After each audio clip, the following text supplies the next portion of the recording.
all of our ignorance is their permission to. I know you like to turn up like that, with a drink to pull up like that. Well, baby, there ain't nothing wrong with that. Just make sure the God in you stays where it's at.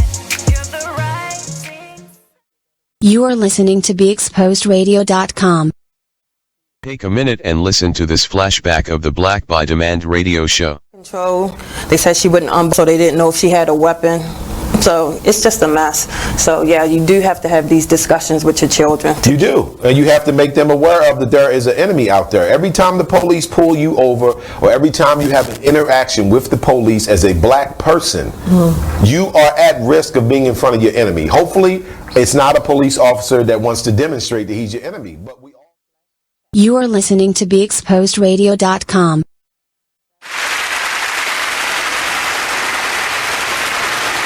Hey, and welcome to Thursdays at Now We're Talking. So excited to speak to you. So I am Lolita E. Walker, and I am holding it down until Mervin gets here. His train is a little bit late, but we are moving on because that's what happens in life. So welcome to Thursday, and Now We're Talking. We have an amazing show for you tonight. And as I go on and I invite people to the show, please do share. We have an amazing talk tonight. We are talking about business. How do you start your business? How do you maintain your business? What's important when you first get started? I know as an entrepreneur, one of the things I struggled with in the beginning is, what do I do? Like, what should I really focus on? And tonight we have an amazing expert to come in and chat with us about what we should do. So Brain Power Websites is here today, and we are just going to be talking about, like, what are the top 10 things that you should be thinking are priorities in your business? Where should you start? Should it be marketing and digital? Should it be your website? Should it be your logo? Should it be all of the things? Should it be courses? All of the things that come at you when you are an entrepreneur and you're juggling all these things. Where should my money go? All of these things. And so we're going to come live to you tonight just to really talk about that. So super excited. But as usual on Thursdays, we talk about our wins. So I'd love for you to join in. Let me just see where we are. And join in and let us know, what are your wins. So I didn't mention who we have here tonight because everything's always a surprise when we get there. But in our next segment, we'll be talking to Michael Stuper, and he is a longtime business owner of several businesses. And today he is going to bless us with a lot of information on what he's learned in business, some pitfalls, some wins, and then what we should focus on as we go into our business. I know a lot of us are in corporate America still, and we're thinking about leaping, what's going on. And so we just want to talk about the wins, the pitfalls, and all of that great stuff. So, wins from last week and this week. Oh my goodness. I have had a couple of wins. I think one of my big wins is that I have a new client, and she wrote to me that she's been just kind of keeping track of what I've been doing, and she feels like now's the time. And when people come to you and they resonate with what you talked about, when they resonate with your book, and this is her, she resonated with my book, she resonated with my TEDx talk, and she just said that I've just been watching, and what you genuinely do is having an impact on my life, and I recognize that now I need more. And it was just such a blessing, and so we're going to start working together next week. But I share that with you because it's a win, especially as an entrepreneur, when you start your own thing, to recognize that there are people who value what you do and who see it. Because sometimes it's lonely as an entrepreneur. When you're in corporate America, you have all these people around and they're telling you, oh, your presentation was great, or hey, that meeting that you had, I really felt that one thing you said, or hey, here's some feedback that you have. But when you're an entrepreneur, you don't have all of those feedback factors. And so it's pretty cool to have people write to you and let you know what you are doing in order to really have an effect on them. So that's my story of my win. I'm sure I've had many. And so since Mervin's not here, I'll take a minute to think about another one. Oh, my son Walker has a win in school. So if you follow me on my personal page, I think I don't know if I put it on our Now We're Talking page, but he is in a public speaking class, and I took him to public speaking last week on Wednesday, which is usual. We were a little bit late this week, but he was pressing me to go this week, and I'm like, oh, okay. Finally we get there, and the teacher, Miss Lee, says, oh, I'm so glad you're here, because I just want to remind you, every single day next week we're going to be having practice because we're performing. I'm like, performing? What are you talking about, performing? Oh, we're performing for the honor roll assembly. Huh, okay. And she says, Walker hasn't been practicing his poems at home? Like, Walker, you haven't been practicing your poems at home. And he looks at me and he says, I really wanted it to be a surprise. And so he's 7, and I'm thinking, awesome surprise, except for who is driving you to school every day next week? So he starts saying this poem to me, and I'm just so floored at how amazing I feel like he is. So that's his first play. You know, I guess all first-time moms feel like their son or their daughter is just super amazing, and he is amazing. So that's my win. I'm so excited to have him be able to present on stage this poem that he's poured, I guess, so much into, because she said, I swore you were working with him, because he really is doing an amazing job at memorization and of his actions of really dramatizing what he's doing. So that's my win, my mommy moment. I'm so excited about it. So what are your wins? I'd love to hear from you. Let me get online, which is still kind of happening. So we are on live, and Now We're Talking on our Facebook page. It's NWTRS-BXR. So Now We're Talking radio show, the acronym, plus BXR, BeExposedRadio.com. Or you can join us at Be Exposed Radio on YouTube. We'd love to hear from you. And as usual, we take your feedback and we talk about them right now. So come on in the room, as my friend Tabitha Brown would say on Facebook, who I love. Tonight we have an amazing show. So we have Michael Stupers here, and for all of you guys who are just joining tonight, he is a business coach, he is a business consultant, he is the founder of Brain Power Websites, and he is just amazing. He is going to be talking to us not only about the many businesses that he has formed, but what he has found on his journey. What is important? What's not important? Where should you spend your money? Where should your priorities go? How we list out our priorities, and kind of the top 5 to 10 things that we should think about when we're starting our business. One of the things we always talk about is that it is said, I think it's a fact actually, I think there's some real research that went into this, is that your first 5 years of business can really mark you on if you're going to be successful or if you're going to fail.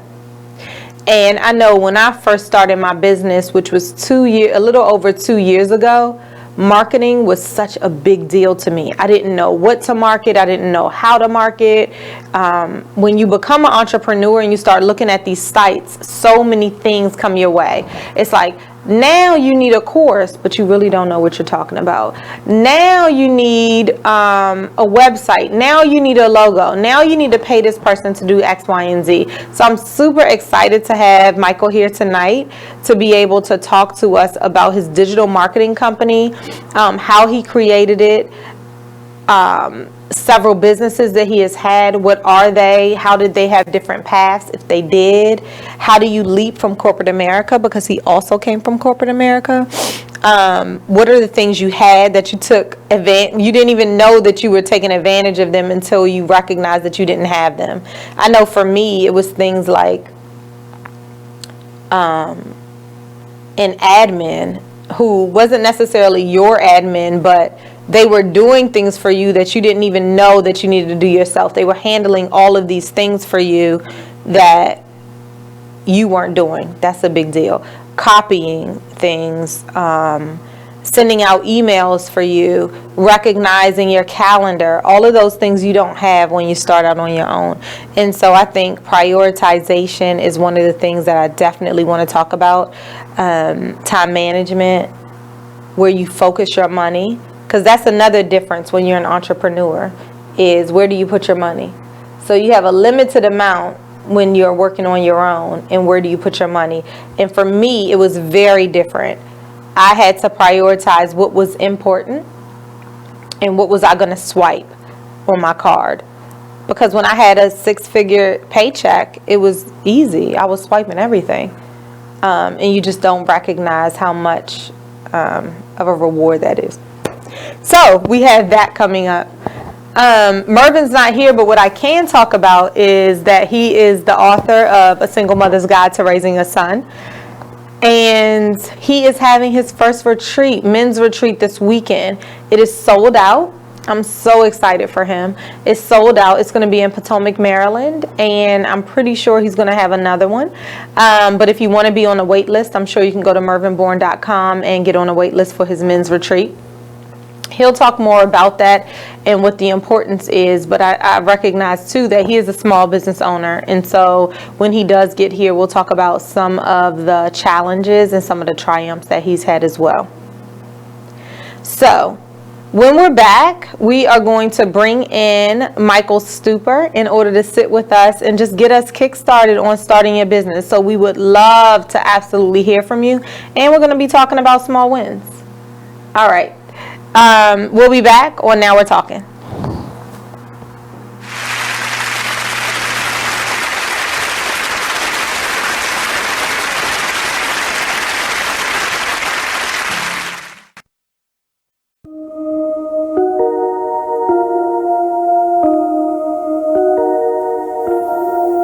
This is a Poverty ENT exclusive.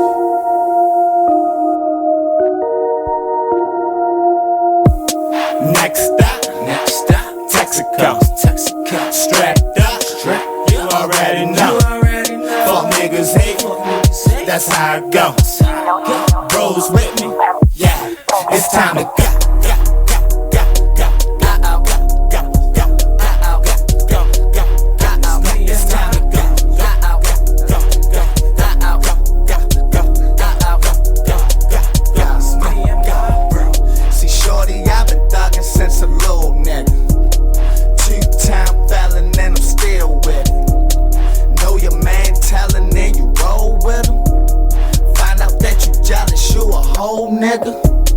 Chose by another nigga, bitch, damn. This chopper got 50 round clip. So this Molly and the syrup got me geeking, shorty. Ain't know I popped them Xannies, had them sleeping on me. Love in a hood full of hate. Pray to God that he open up them gates. Rest in peace to Freddie Gray and Lil Scooter. Putting on for our city, watch his door. Next stop, Texaco. Strapped up, you already know. Fuck niggas hate, that's how it goes. Bros with me, yeah, it's time to go.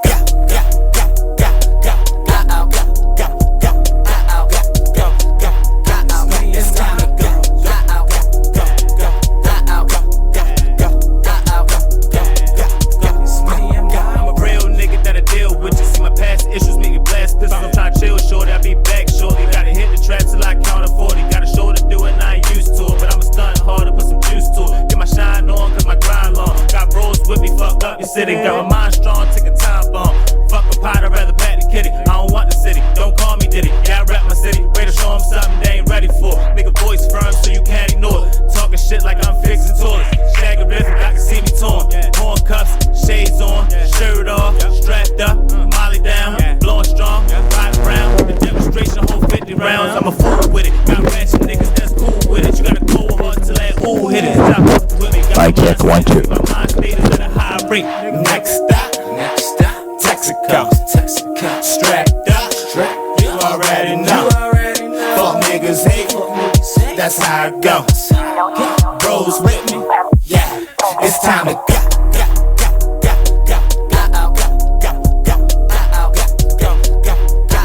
It's time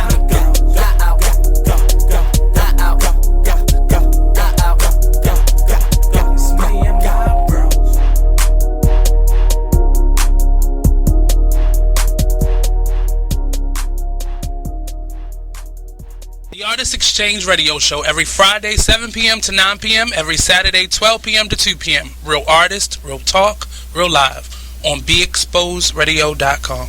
I was meeting with a friend yesterday, and I've gotten to the point where don't ask me a question because the truth is going to come out.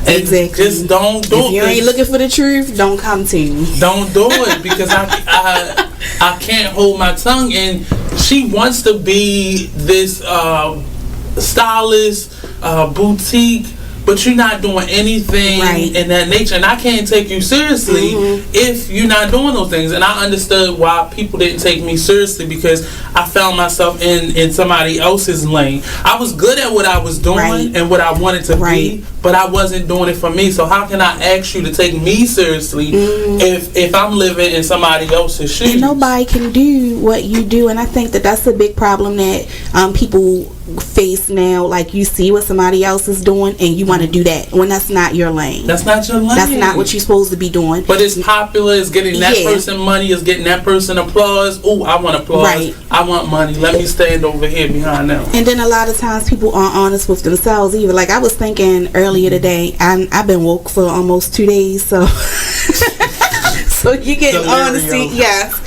and I was thinking, like, the Artist Exchange Radio Show. Long live Pop. Y'all can go ahead and cry now. I'ma show these niggas what to do with one of your beats, man.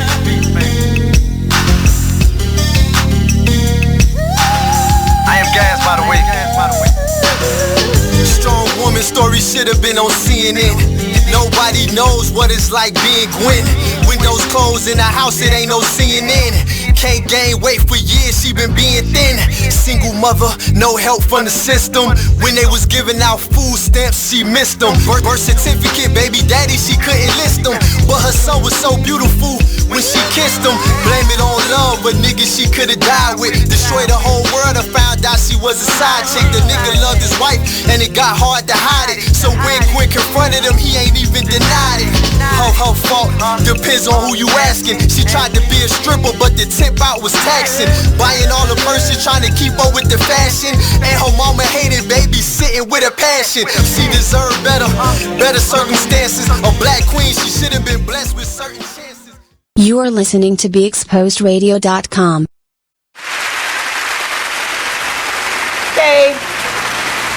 Hey, and welcome back. It is Thursday, and we are so excited to have you here today. Mervin is back. Hey, everybody. I'm back. Yes, and we have Michael with us today, too. And we are just so excited to welcome you to the show.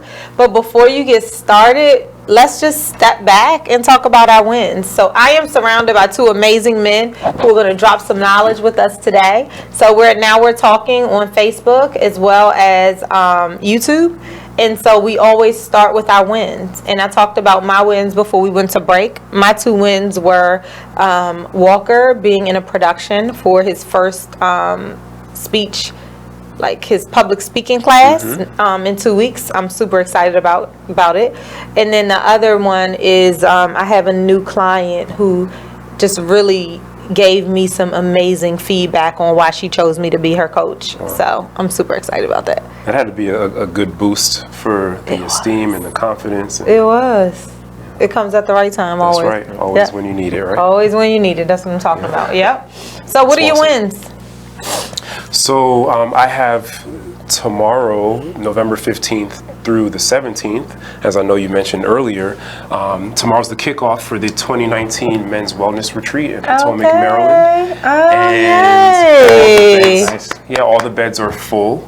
Yes. And so it's been a rough road planning and learning as I planned, especially since this was the very first one. Yeah.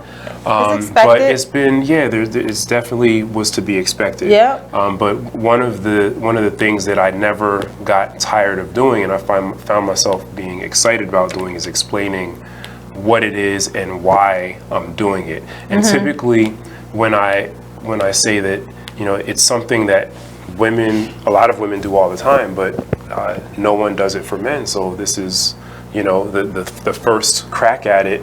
People typically go, oh, now I get it.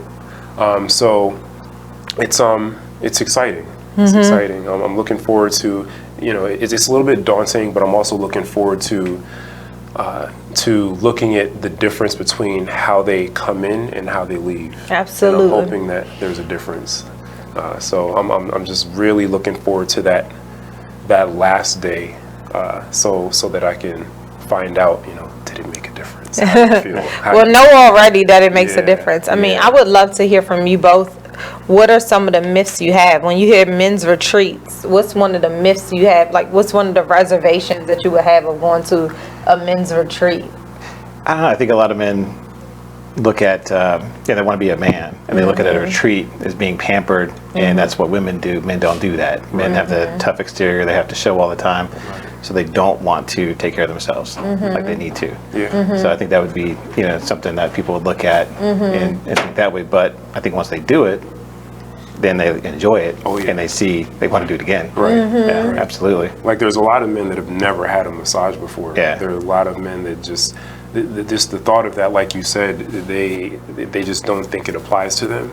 But there's a reason why, there are a lot of health issues that the stats are very slanted, not in the favor of men, like even death, if you want to. The reality is that we die quicker, we die faster. And, by and large, we don't take care of ourselves. The whole idea that self-care is not a manly thing is a big myth that I want to, deconstruct, this weekend. Because really, to bring your best self to the table and, bring your best self to your family, you got to take care of yourself. Absolutely. Absolutely. I think one of the things about men as well, and clearly I'm not a man, so it's good to be surrounded by men, but when we think about retreats, not only what you said, Michael, is right there, this manly man thing, but is that, I think you wrote it on your retreat site, is it's time for us to pause as well, which is the same thing I say to women, because we each in our own respects need a minute to step back.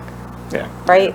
And so the men, and the fact that you have all your beds already taken, the fact that it's sold out, I think that is a wonderful thing and a blessing to be for your first. So yay. I remember my first, and I'll tell you that it was daunting, but the reality is the impact, not only the end, you'll see it as the retreat is going on, and it's so amazing. So yay. I'm looking forward to that. Yes, I'm so excited. Okay, that's a big one. And what about you? Well, I'd say obviously the biggest win is first time on a show like this. So that's a definite plus. You guys are great people. Another win would be for a website that we're going to be launching in 2020. We're actually found out we're ahead of schedule. Great meeting day, far ahead of schedule, which is good. It's going to bring a lot of opportunities to small businesses that they didn't have before, as far as having access to certain things that were outside of their price range. So that's going to be a big plus for that. So I was really glad to hear that was ahead of schedule. It's always nice being ahead of schedule. Yes. Less stressful. It doesn't happen That usually often. doesn't happen, No. right? So when you talk about your website and you talk about being ahead of schedule, I know you don't want to give it all away right now, I get it. But what's some of the things that small business owners or soon to be small business owners might be excited about? Yeah, I would say for the website, the main thing is to have access to the things that they thought were out of reach before. So for example, a web design. A lot of small businesses starting off or in that that survive mode, maybe for 1 year, 2 years, and they're just stuck in that mode. They want to take that next step, but they really can't. They can't afford to do it. And all these other businesses are having these nice websites, their online presence looks good, and they're just being left behind. So this allows them to get the same quality, if not better quality, than these other businesses, but without that big price tag. So we've really put a product together that can compete against things that are way more expensive. So I mean, imagine going into a sports car place and seeing name a sports car, like a real nice one, like let's say a BMW M Series, and having that kind of price tag, and then driving a much cheaper car and beating that BMW M Series. I love it. So that's what we're doing. So it's nice. It's exciting. I can't wait to see it. I can't wait to see it. So when we are back, we are just going to jump into it. So small business owners, we'd love to hear your questions because Michael is here and we're just going to answer them all. So when we're back on Now We're Talking. Stick with us.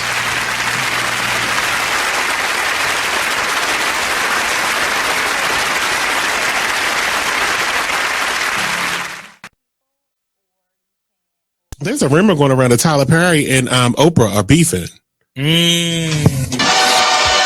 Well, let me tell you about this. Tyler, okay, told Oprah, bitch, if you don't have my money, we're going to have a problem. Ooh. Oprah said, what is the problem? Ooh. You said if I don't have your money, there was going to be a problem. So Oprah is standing her ground like, bitch, I'm in charge. Yeah, you know, you may have a $250 million studio over there that you film all your shows and movies and stuff on, but I have the empire. That's what Oprah said. Oh, these are her exact words. Allegedly. I made this up. But allegedly. I made it all up.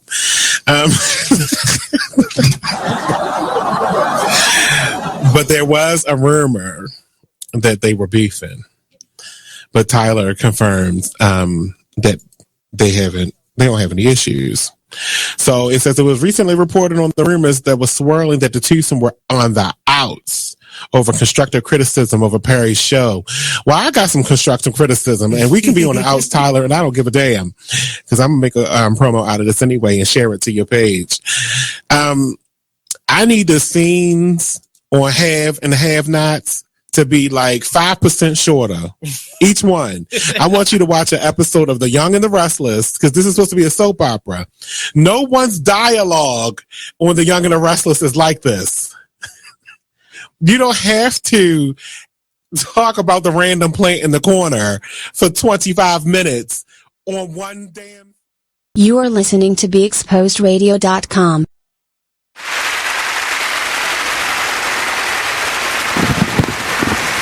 Welcome back to the Now We're Talking radio show. I am one of your hosts, Mervin A. Bourne Jr., and we're joined with my lovely co-host, Lolita E. Walker of Walker & Walker Enterprises. We have an awesome guest in the house tonight, Michael Stupar, and we are talking all about small businesses, starting a business, what it's like your first 5 years of business, and we have someone that's running a very successful business, has been for how many years now? I've been doing it since late 90s. Since late 90s. And not only is he running his own successful business, but the business, Brain Power Websites, is one that helps other entrepreneurs and small business people take their businesses to the next level through all of the web services that your company provides. So we're really eager to find out more about that, and we're really honored to have you here tonight. So thanks a lot for joining us.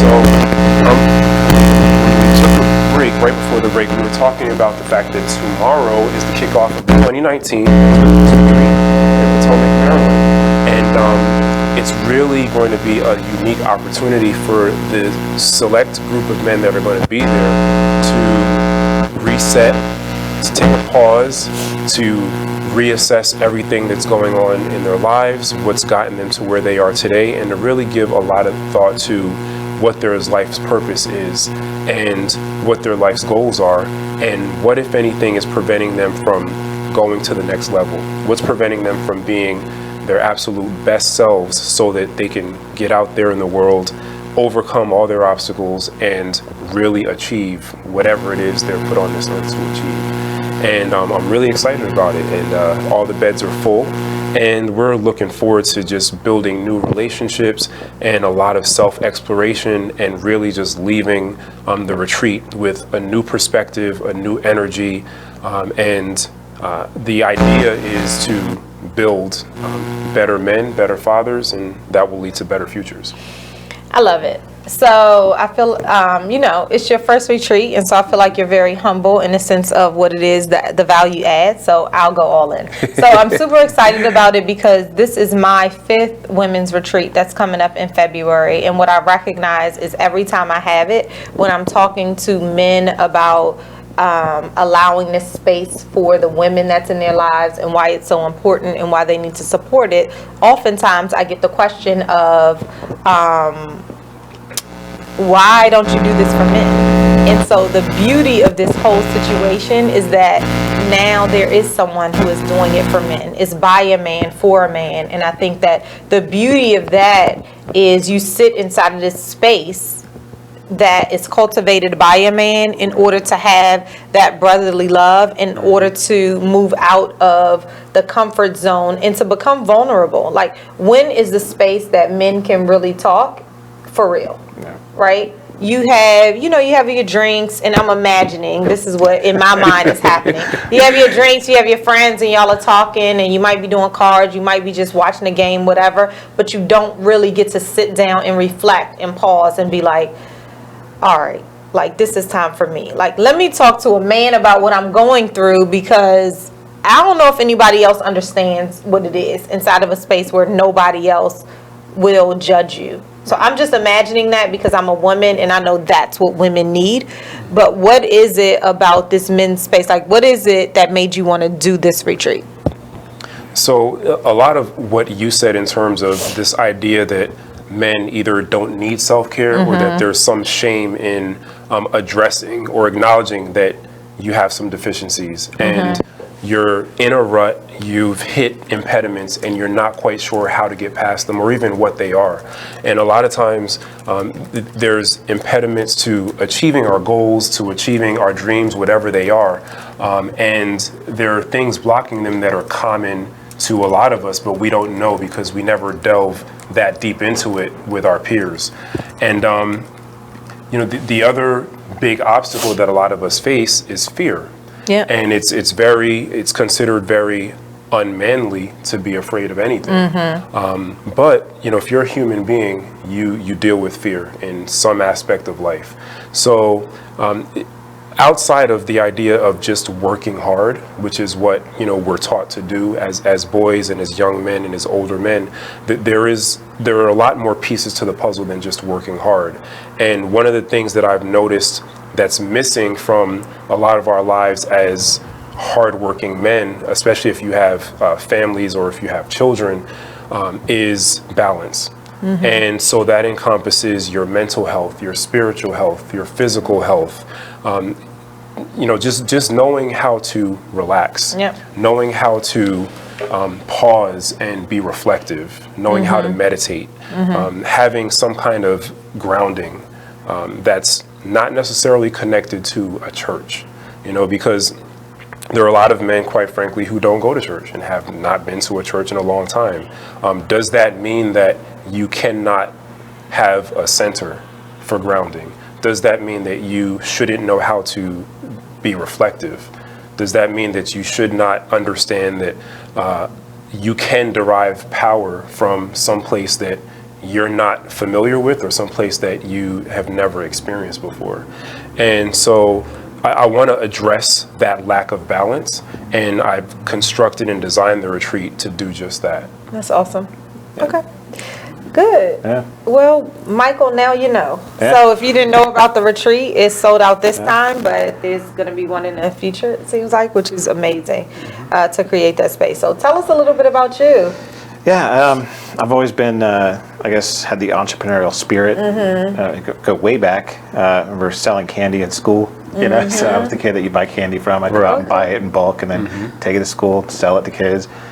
So I guess it started at an early age. You stole all my money early. We had another entrepreneur on the show a few months back who's doing very well now, and he said the same exact thing. Like, he was the kid in school buying bulk candy and reselling it. And he's a successful entrepreneur with multiple businesses now. So I think a lot of it is for people, it's just there, and then the ones that it's not there, they just have to work harder. Is all. But they can get the same results. And have the same drive. They just may have to get inspired a little bit differently is all. But everybody can do it, and that's the thing. For me, I approach business as, how can I help people? What value can I add, no matter what it is? It's a service, a product, because nobody likes to be sold anything. Everybody likes to be helped. So the way I approach businesses is I try to keep it simple. I do create a good culture, so everybody likes being there. If you can tell when you go into any kind of restaurant, store, business, anything, if the people don't want to be there, you can see, you can tell. Can feel exactly. But if the people like their job and they feel they can enjoy themselves while they're there, and they should. I mean, they're there a lot. So make it a good environment for everybody. Make it where it's good to thrive. Everybody's helping each other. There's no feeling of, if I go to you for help because I need help, you're going to look at me and be like, oh, you don't know how to do that? What's up? Right. You know, I don't have to worry about that. I know you're going to help me, and I know you're going to help me. I may help you another time, etc. So it's to create that environment is good. But of course, as a small business, you usually start by yourself. Right? So it's a whole nother set of challenges. You know, so you're not creating the culture as much as you are just trying to survive. And I think the trick is to get from survive to thrive. Absolutely. And then that's where people get stuck, though, in the survive sometimes. Right, crossing that threshold. Yeah. And you mentioned the 5-year mark. And I think that's where a lot of people get stuck in that survive part, and they never thrive. But it's enough to get them past that 5-year mark. But the next 5 years are going to be the same as the first 5 years if you don't make that transition to thrive. Right. And I think that's where a lot of people get stuck in. So for me, I always look to try to improve everything I'm doing all the time. I reevaluate on a regular basis to make sure, even the stuff I think I know I'm good at, or I'm confident I'm good at, I'll go back and reevaluate it. I'll look at other people and see what they're doing, and if I can get something from it. You can be the best at something. That doesn't mean you can't look at your competitors and see what they're doing just because you're the best. Look at them, see what they're doing, and if you can just take one nugget away from reviewing them and use it yourself, it's a win. I think it's, what is it that is working? Yeah. What is it that your customers are really resonating to that you might not be in tune with? Right. It's really being in tune and in touch with your customers, because reality is that's who's purchasing, and that's who wants to be around you. Like, you know, that adage of people purchase from who they trust. Yes, very much. Who they love, who they trust, who they see, who they believe in. Yeah. And if that's the case, then it's very good to look at the competition, to look at reviews, to look at why do people want to be, like, what is it and how is it that they're resonating. So I totally agree with you. Oh, absolutely. Yeah. And it's so difficult in the beginning. I remember when I first started out, one of the things that was so challenging to me is, all right, what's different is that I'm not in corporate America anymore, and I don't have this steady paycheck. So I have this limited amount of funds, which is here, and where do I put my money? Because as soon as you put entrepreneur on a LinkedIn or Facebook, it attracts these ads that now is telling you all this stuff you have to do. Yeah. And because you don't know, because corporate was so different, you get bamboozled or bombarded, let me just say, not even bamboozled, bombarded with all of these things that's saying you got to do this now. You got to get a logo, because how are people going to know it's you? You got to get a website, and then you got to have this SEO, and then you got to have, and it's all of these things, and it's such a different world. So I really want to talk to you about, what would you say is like first up? I would say, I mean, if you go real basic with it, the first thing you want to do is you want to have a good business card. And it sounds pretty simple, but don't go cheap. When you're starting off, you may not have a lot of money to spend, understandable. But at the same token, you do need to spend and buy quality stuff in certain areas. Yeah. And the business card is one, and it's not a lot of money. It's just a little bit more, and you have a much better stock paper where you can actually, like, you know, it's hard enough to flick. It's not flimsy like a piece of paper. Something solid. And then really make sure the design is good and it looks good. Make sure your logo is well represented, your information looks good, it's not too crowded, but it's a good, solid card. I'd say that would be the first thing to do, because when you hand in that card, it's like a handshake. And they get that card. I'm sure people have gotten flimsy cards before, and they look cheap, and they're like, oh, okay. Yeah. You know, but they get that quality one. They're like, oh man, this is nice. Yeah. Yeah. And then make it a little different too. You know, everybody has white business cards. Throw some color in there. You know, maybe get a little bit of splash, make it stand out a little bit. So when they put it with all these other business cards that are white, yours stands out. So that I'd say would be the most basic as far as the money spent. And then after that, you definitely want to have a social media presence if you're business to consumer. So if your consumers are out there and they're everyday people, have some kind of social media presence. Facebook is perfect for that.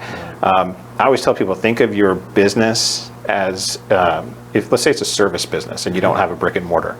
So think of the internet as the neighborhood. So you plant your business now in the neighborhood with, let's say, social media exposure. So you get a Facebook page, and then now you want to start playing in the community. Right. Because if you just go into a business, let's say it's a brick and mortar bakery, and you go and you open your bakery, you go in there, and you never leave the bakery, you're not going to get very many customers. People aren't going to know you're there.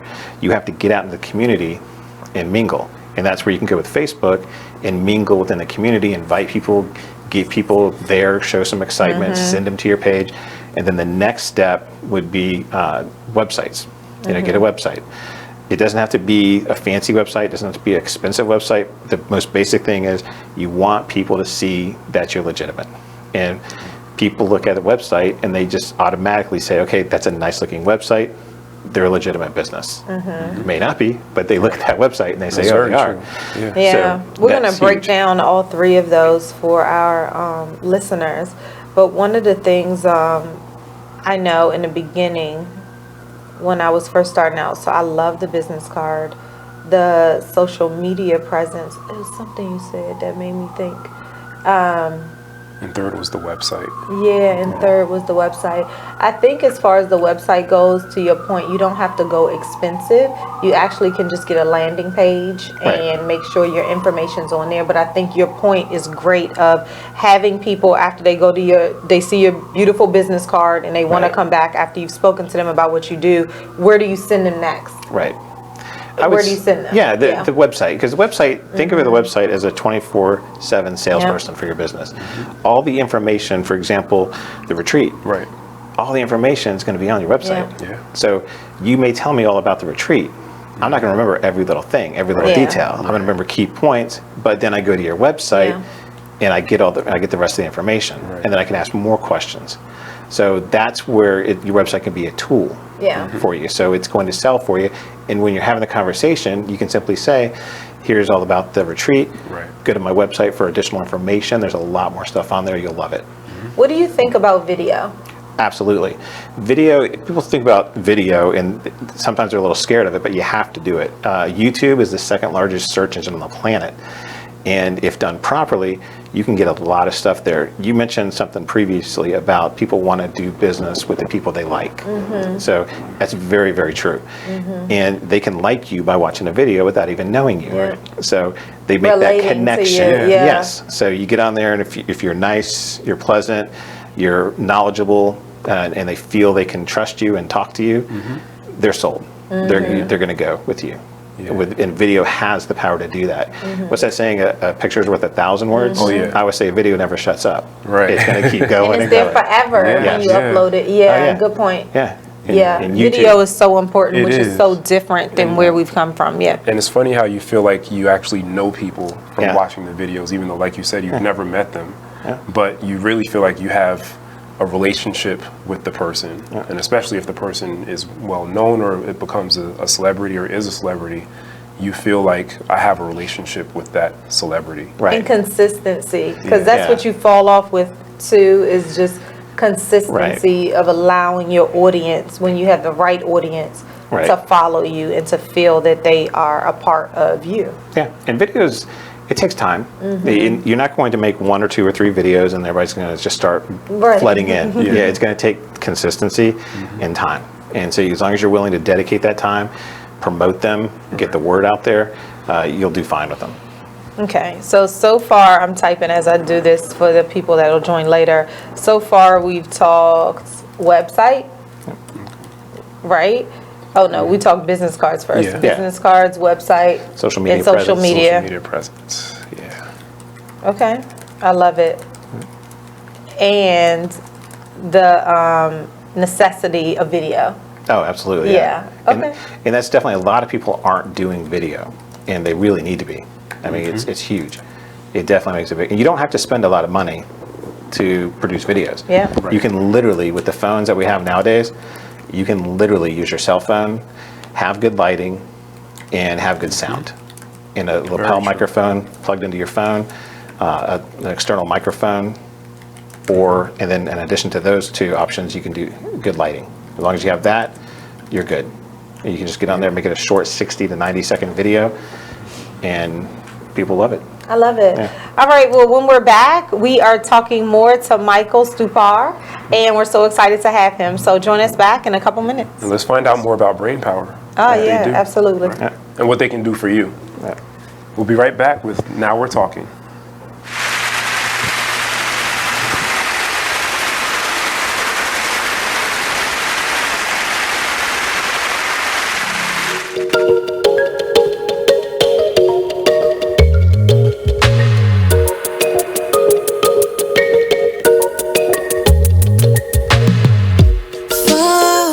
This unknown to find who we really are. Crash into something new and take a break from our broken heart. Talk with the hip, tell me you lie. I think we should go for another round. Baby, try not to say too much. Let your love come down. If you wanna rule, there's some rules you gotta live by. Live by. Stay true to your cool, make a move. Don't wait on nobody else. And if it feels like a melody, sing a song, be my radio. And if you follow me there, I'll follow you back. Let the night unfold. I can tell that she can't get enough, show enough. She couldn't get the feels off from me. Oh no, she couldn't get the feels off from me. Touching hands till we dance in the dark, show enough. She couldn't get the feels off from me. We do whatever you like. Get the feels off from me. Oh no, she couldn't get the feels off from me. Let's slide, you and me alone, to find who we really are. Crash into something new. I got ballet bringing up the car. Told me you kiss, told me you lie. I think we should go for another round. Baby, I wanna take you, but we gotta groove so we can lose the crowd. If you wanna rule, there's some rules you gotta live by. Live by. Stay true to your cool, make a move. Don't wait on nobody else. And if it feels like a melody, sing a song, be my radio. And if you follow me there, I'll follow you back. Let the night unfold. I can tell that she can't get enough, show enough. She couldn't get the feels off from me. Oh no, she couldn't get the feels off from me. Like the one thing you always gotta remember is people gonna try to project their insecurities onto you.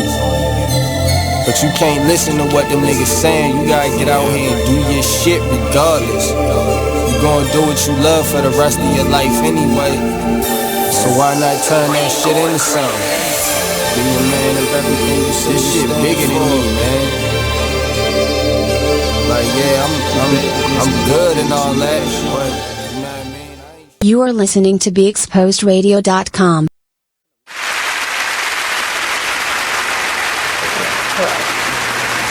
Welcome back to Now We're Talking with Lolita E. Walker and Mervin A. Bourne Jr.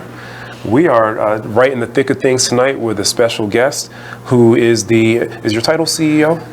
You know what? It changes. It changes because depending on I do everything. Right. General manager typically is what I stick with as a rule of thumb. But yeah, I mean, I've had businesses where I'm the janitor and the CEO. Right. Absolutely. Right. Yeah. Whatever needs to be done, right? But general manager encompasses everything. Yeah. So no matter what the question is, you're there to take them all. So it's a blessing. Yeah. So Brain Power Websites that's the main company? Correct. Yeah, that's we do.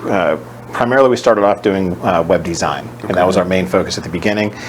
We didn't do much in the way of the social media stuff at that time or the SEO stuff, other than just the basics for the website.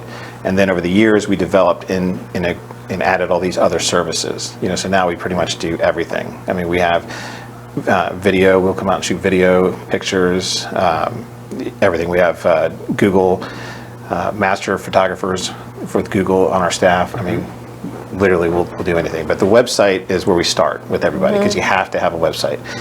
Nowadays, a website used to be like the yellow pages. Everyone wanted to be in the yellow pages. And you were a legit business if you were in the yellow pages because then you made it. But what's really cool about web design now is you can have a really big company. You could you have a plumbing company and have 20 vans out there and just dominating the market. And then I can come in with my plumbing company, a one-man show with my one van, but yet I can make a website that looks just as good as yours and go toe-to-toe with you.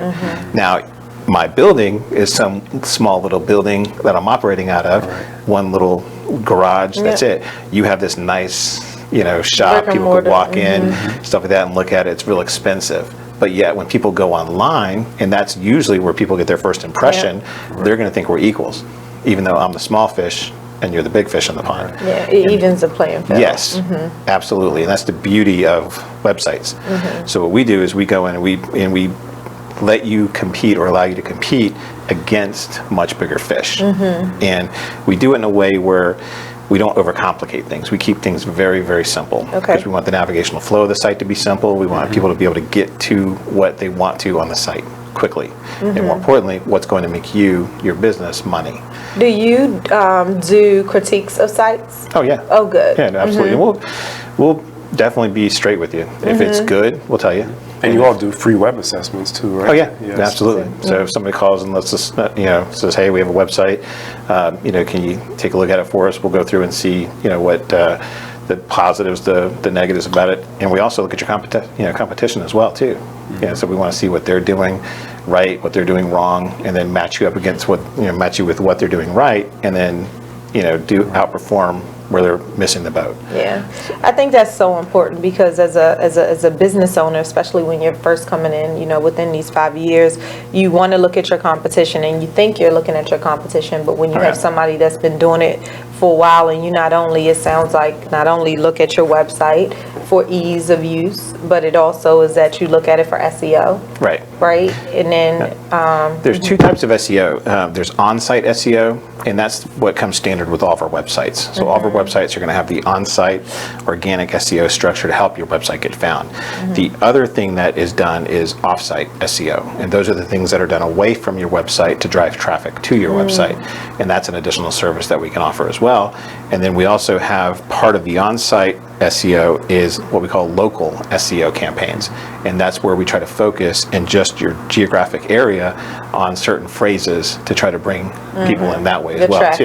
Yes, and that's the most affordable one that really helps people. So for people that are watching and listening that are not familiar with SEO and what that is, because there are a lot of folks that have websites and don't even understand that and why it's important. Can you break that down for us? Yeah, it's SEO stands for search engine optimization. And basically what that is when someone goes into Google, let's say, and they do a search query, Google is going to look at over 200 algorithms to decide how it wants to produce that information for somebody. So what we need to do or people need to do is make sure they're doing a lot of little things the right way, not one or two or three big things the right way, but a lot of little things. And that's what we do on the search engine optimization side, the SEO, is make sure all those little things are being done properly. And it's a lot of details, a lot of boring details, but all of them are very important. Of course, some are weighted a little bit heavier than others, but there's no trick to it.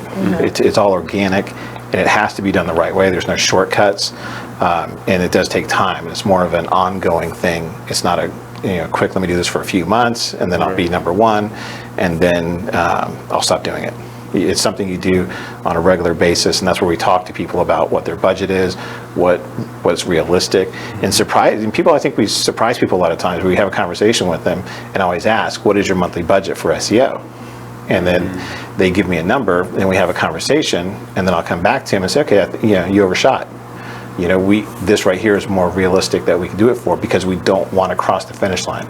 We want to keep the campaign going. There is no finish line." Same thing with advertising. If you have a business and you're advertising on the radio, you don't want to advertise for a month and then stop. You want to keep on advertising and get keep the name out there.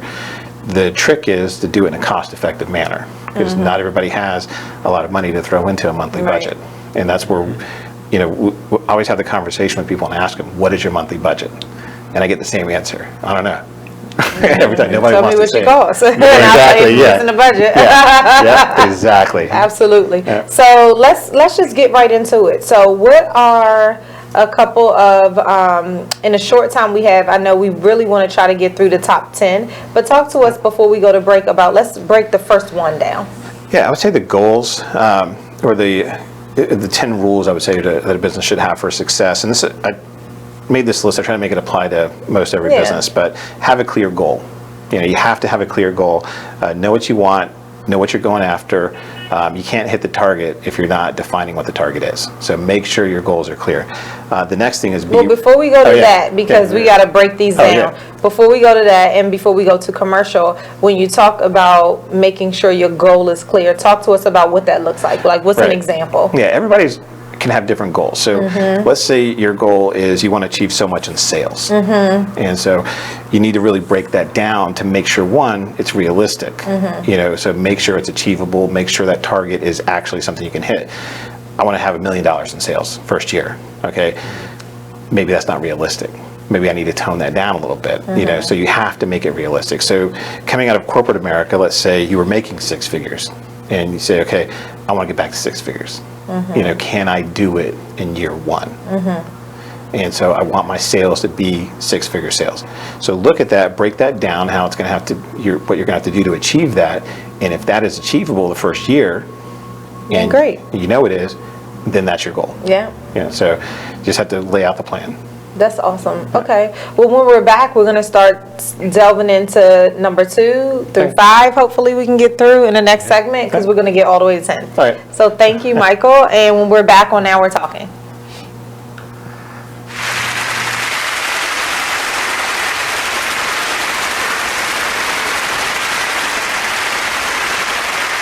Listen to this flashback of Skyline Radio Show. So where we at? Where we talk about the effects and what's going on in these schools, and what people don't understand. Just real briefly, I just wanted to talk a little bit about what people say bullying is or is not. So bullying comes in many forms. It's a teasing, it's the cyberbullying, it's the texting, it's the phone calls, it's the posting of pictures and people's personal information to pretty much cause them harm, to have them feel insecure. It's the sex assaults that people actually put out there. There are physical assaults, and there are mental assaults and emotional assaults. And what I like to remind individuals that any aggressive behavior towards anyone that is unwanted and unwarranted, and an individual asks you to stop. Let's stop there. Stop. And they should be respecting that. Respecting that and respecting yourself, because when you're able to respect another person, you're able to respect yourself. And the way that you're able to show that respect is that you know that you have a gift, and you know you're uniquely made and that you matter, and then you also acknowledge that the next person beside you matters as well. You know? And we lose that sometimes. Bullying is a behavior that underestimates the lives and legacy of you. I'm sure that when they was bullying me, and I'm sure when they was bullying you, they didn't understand who you're going to become later on. I didn't know. Right, because I'm popping. I can't All right, let me tell you, all those people who felt like they wanted to say whatever to me, look at me now. It's like, no, y'all don't understand, but I've been through some things, okay? And you know what? No.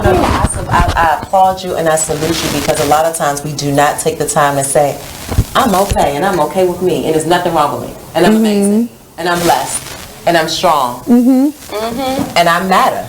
Join us every Wednesday at 7 p.m. for Skyline Radio Show, only on BeExposedRadio.com. White keys only have this bitch jumping. Okay. If I sit around, hold up. Look. If I sit around, hold up. Yeah. Rebel Rock. Let's do it. If I sit around, I'ma smoke some more. Wasn't even thinking about smoke before, but I'm in my head and I'm in the bed. Don't know who I am, like I'm wearing a mask. Work them old, tell them where the cash. If you wear the cash, tell them where the cash. If you playing for you, gon' run it back. Don't make promises, but I promise that. Don't promise me, cause I ain't into that. Fell in love with that and got hurt from that. Now it's all over and the curtains back. Can't see you not noticing that. I'm letting it go. You are listening to BeExposedRadio.com.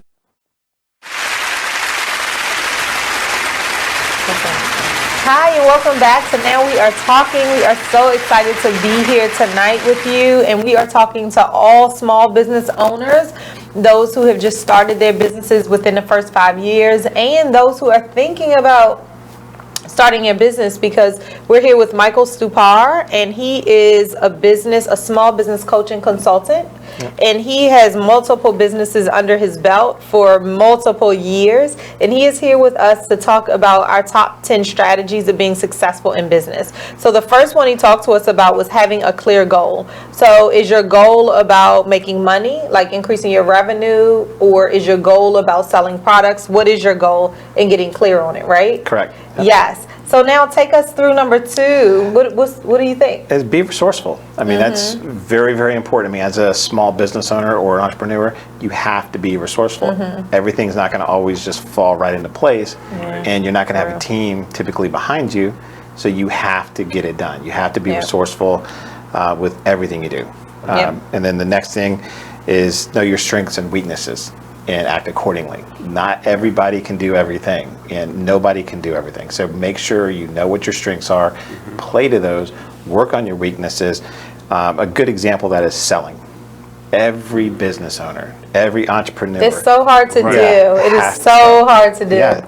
But if you don't have sales, you don't have business. Yeah. Right. But you can have the greatest service or the greatest product, but if you're uncomfortable promoting it and uncomfortable selling it face to face, it's going to hinder your business greatly. And some people are uncomfortable talking about themselves, right? Right. But if you are a solo startup, you have to be able to talk about yourself, right? Because you're playing all roles. Yeah. Like you said, you're being a janitor at the same time as your sales, at the same time as you're answering phones, at the same time as you're doing everything. So I love that point about making sales your friend, like learning how to sell and what's important. What's your niche? Who are you talking to?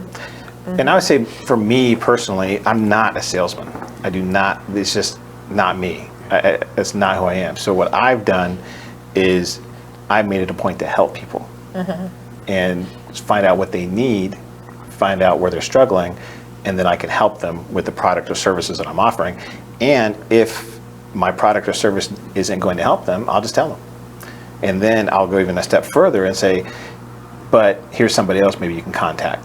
You know, so no matter what business I've ever had, I've always looked to help people and provide value. And if I focus on that, for me, since I'm not a salesperson, that's where I'm strong. And I think that comes with trust. And I think it comes with like trying to learn and resonate with who you're purchasing business from as a small business owner, because everyone's not like you. Right. Everyone's not like me. Everyone's not like Mervin in wanting to help. Like we pay it forward, and not every business owner pays it forward. And so sometimes people are all about the money because money is important. That's how you live.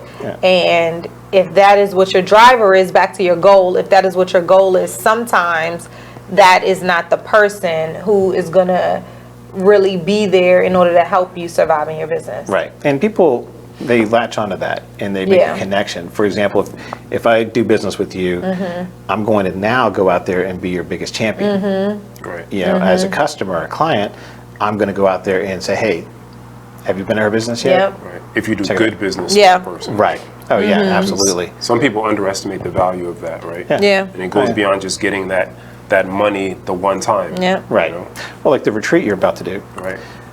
All those guys that when they get out of that retreat, they're going to go tell other people. You know, they're going to be your cheerleader, your champion. So your next event, you probably have to get a bigger place.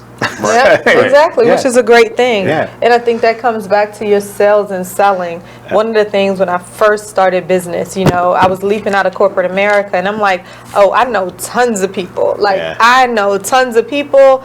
I am going to have sales because they know me, they trust me, all this. And I think one of my biggest realizations, which was really hard for me in the beginning, I must admit, was that my friends in my immediate circle were not the people who are purchasing from me. Right. And it was a business owner who actually, after I was struggling for a little while and then I finally started talking about it, said to me, your friends are not going to buy from you.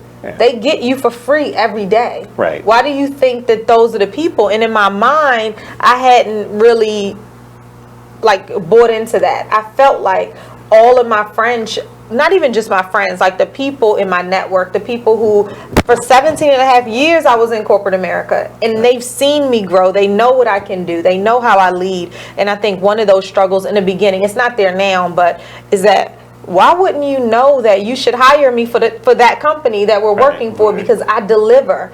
And it wasn't until somebody really broke it down for me to say, they still see you as an industrial engineer. Yeah. They still see you as over North America, but still under them. They still see you as the boss that did everything for them. And I'm like, oh. I was thinking exactly what you just said, because that's something that, as I was preparing for and planning this retreat, and I've been speaking to you along the way, that was a surprise for me in terms of who was interested, who wasn't, who was supportive, who wasn't. And I wanted to ask you, when you first were starting up your businesses, were there disappointments that you had, and were there surprises that you had in terms of support you got from different sources? Oh yeah, absolutely. I think my biggest surprise or mistake, if you will, was devaluing my services. Yeah. And because you want that business so bad, he'll do it for he's going to do it for 1,000. I'll do it for 6. So it's like, and you do better work than that person does. So it's you look at your competition, you want to outperform them and undersell them, and I made the mistake of falling into that trap of doing that. So then I just, after just trying to work through and try to beat them with hard work and get through that, I was like, this is not working. Hold on a second. So I had to reformulate another game plan and focus even more on the quality. And then brought the prices up. And surprisingly, everybody started buying. And I was like, wait a second, I just raised my price and now people are buying. But it's true. If you look at a phone for $100, you don't think it's as good as that phone for $500. And it may be the same phone. So don't devalue yourself is the big thing I learned the hard way. I would agree with that. Absolutely. And you do learn it the hard way, because even telling somebody that, they don't believe it yet. Right. And so you get, especially as a new business owner. So I'm glad that you said that one. Yeah. So what else do you have? And the next thing is huge, is ignore the naysayers. Negativity will destroy people. So, and you're going to get a lot of those as an entrepreneur, new business owner. You're going to get a lot of those people. You go to tell somebody, you're all excited. Oh man, I'm starting this new business. Doing what? No, that ain't gonna work. So you hear a lot of that from people. Or what do you know about XYZ? Right. What makes you qualified to do XYZ? Exactly. Anything negative, you're gonna hear that from people. And a lot of people, I think, don't even realize they're doing it. Yeah, that's what I was gonna say. It's like a defense mechanism for themselves even. And they're just projecting that onto you because they may look at it as, I can do that, so how can you do that? You're going to get in trouble. They're just concerned for you, but they're just leading with that negativity because they don't even realize you're doing it. And I think it's, to your point too, is believing in yourself and recognizing that you are an expert. And that comes with, after you get over the fact that your friends aren't buying from you, then you have to step back and recognize that, let me take this pause that we're just talking about, and let me remember like what I have expertise in. I mean, just today, literally on my way here, I was talking to somebody about this program, and the person who was vetting me before the other person said, what is it? How are you an expert in this? And you can't take it personal, because they go through so many people in order to get to the next person. And I think that as a new business owner, one of the things we do is take it so personally. And you just got to step back and recognize that they have a job to do too. So when you are affirming yourself in what you really know how to do, and you write down your strengths, like we talked about strengths, and I think you're going to talk about that too, is recognizing your strengths, is when you can stand in that and own it. Like, this is, great question. Let me talk to you a little bit about what I bring to the table. Then the end of the conversation was, okay, all right, gotcha. Great. A perfect example of that is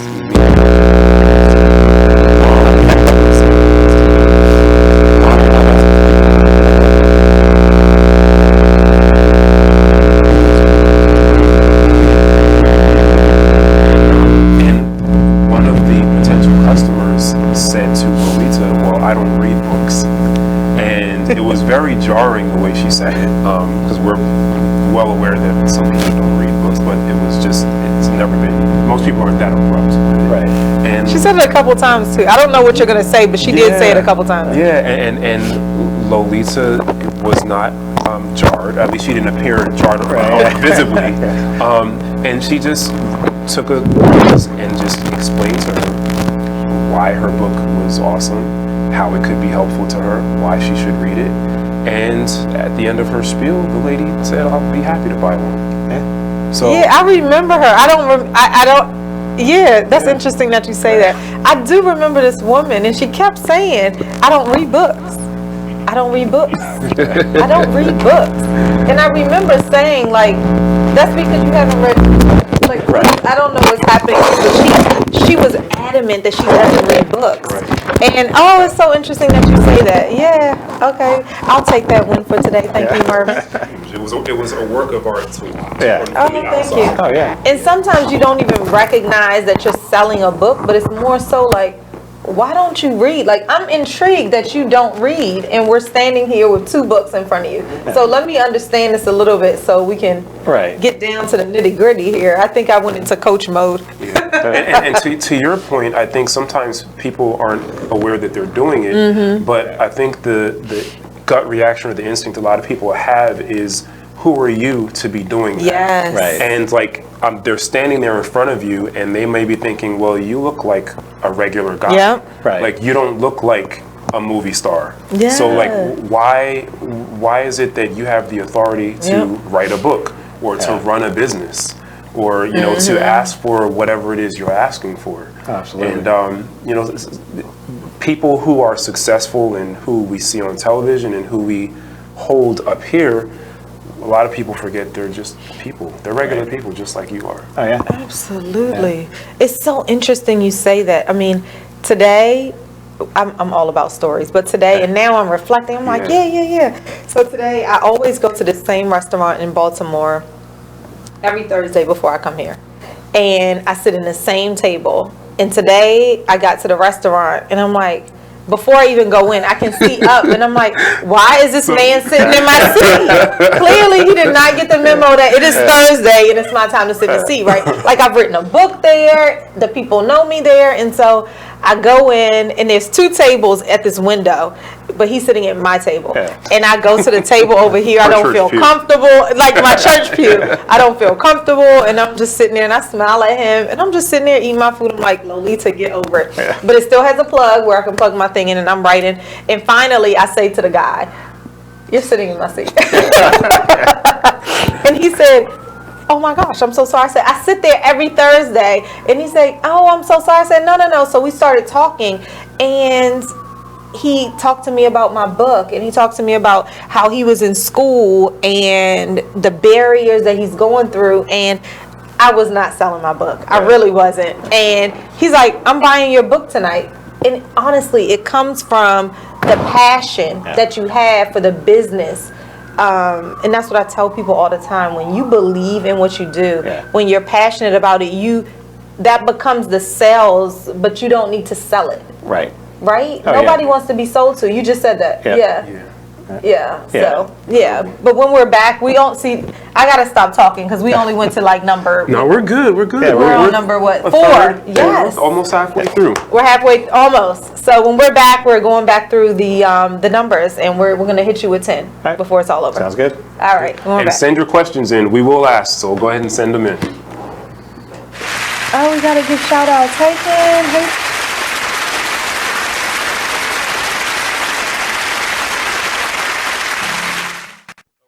Take a minute and listen to this flashback of the Artist Exchange radio show. Any trouble, because I get into any trouble, but I had a problem that this then became a discussion at that workplace environment. Now, the discussion was I should have been more sensitive. In what way was my first response? And I guess when I had to meet with that said person who had the issue with the person who was said leader of that organization. I said, well, to that person, how would I have known that? Well, you should have asked. I think so. You want my opinion? It was a circle, and I was willing to go on that merry-go-round. You are better than most. Yeah. I think that's normal when you're in a group and there's norming. Most of the time when you're in new work environments or you're in a space where you're getting to know people, it's normal now to ask for people's preferred pronouns. You wouldn't have known that. Normal to who? What is normal? Well, you work in social... You but I don't feel social the need innovation to give and my pronouns, so it's not normal to me. You don't, but I think because I feel like the person was probably offended because they felt like you were not honoring whoever they are, right? But you wouldn't have known that. Still to this moment, I don't know what their pronouns are. So in that they didn't offer circle, we still don't know. So I'll go as far as saying I perceived it to be a she. Perceive them to be a she.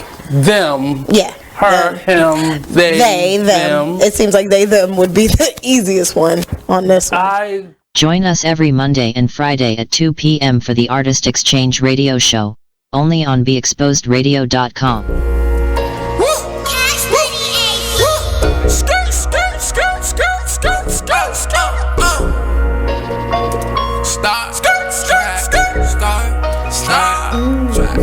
I'll be up in the way. I'll be up in the way. I'll be up in the way. I'll be up in the way. Running on my face. Gucci guilty on my face. I'll be up in the way. I'll be up in the way. I'll be up in the way. I'll be up in the way. I'll be up in the way. I'll be up in the way. I'll be up in the way. I'll be up in the way. I'll be up in the way. I'll be up in the way. Bedroom phone ring, girl in t-shirt answers me. I get off on the way that she answers me. First time saw her, I knew she was the one for me. Ever since then, we've been vibing on some chemistry. It's just a matter of time. I know she feeling my vibe. I got the keys to the ride. She put her hands on my thigh. She got that look in her eye. SL what I'm riding. Royalty, call me highness. All day and overnighted. Cause it's crunch time when I'm grinding. This Adderall got me nauseous. Proceed with caution. Tired of lanes, I'm exhausted. Poppin' Zanny Zan, sipping out the faucet. I'm confused, don't know what I'm doing. Wait, what I'm doing? Got me going where the I'm going. Out of space, where I'm going.